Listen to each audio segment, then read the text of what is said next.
معجزات ان کے لیے ہوتے ہیں جو یقین رکھتے ہیں۔ یقین کسے کہتے ہیں؟ میں نے سنا تھا کہ راستہ نظر نہ آئے تب اللہ تعالیٰ پر یقین ایمان ہے۔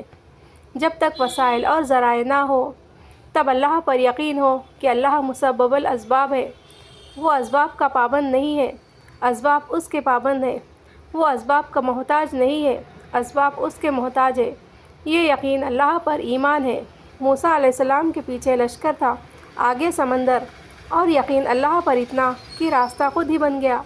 ابراہیم علیہ السلام کے سامنے بھڑکتی ہوئی آگ تھی، لیکن یقین اتنا کہ آگ خود ہی ٹھنڈی ہو گئی، کیونکہ یقین کسی چیز، آگ، پانی، انسان پہ نہیں تھا، بلکہ اس ذات پہ تھا جس کے قبضے میں زمین و آسمان ہے، جو شارک سے قریب ہے، جو بس کن کہتا ہے اور کام ہو جاتا ہے۔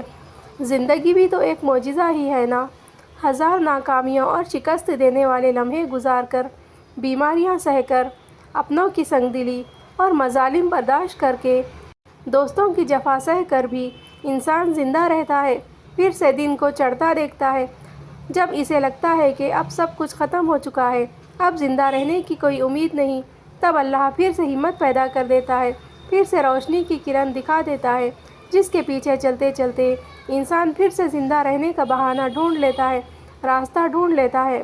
جب یقین کامل ہو اور صبر کر لیا جائے تو معجزات ہوتے ہیں۔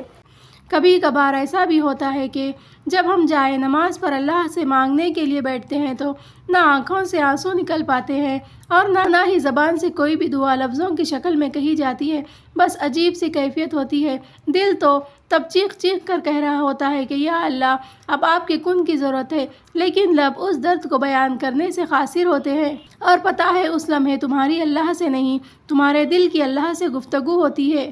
اللہ تب وسیلے نہیں بناتا اس کے لیے، بلکہ اللہ خود اس کا وسیلہ بن جاتا ہے۔ تمہاری یہ خاموشی اللہ کے ہاں بہت زور کا شور مچا دیتی ہے، اتنا زور کا کہ آسمانی خلق اس چپ کی آواز سے چونک اٹھتی ہے، اور پھر وہ ساری خلق اللہ سے تمہارے حق میں دعائیں کرتی ہے اور فریاد کرتی ہے کہ یا اللہ، یہ جو درد سے تڑپ رہا ہے اسے شفا دے دے، اس کے لیے کن فرما دے۔ جب آسمان تمہاری آواز سے لرز اٹھتا ہے تو سوچو اس رب کی کیفیت جس نے فرمایا کہ میں شہ رگ سے بھی زیادہ تمہارے قریب ہوں۔ سوچو تمہاری جس خاموشی کا شور عرش تک پہنچ سکتا ہے، اسے کیا تمہارے دل میں رہنے والا اللہ نہیں سن سکے گا؟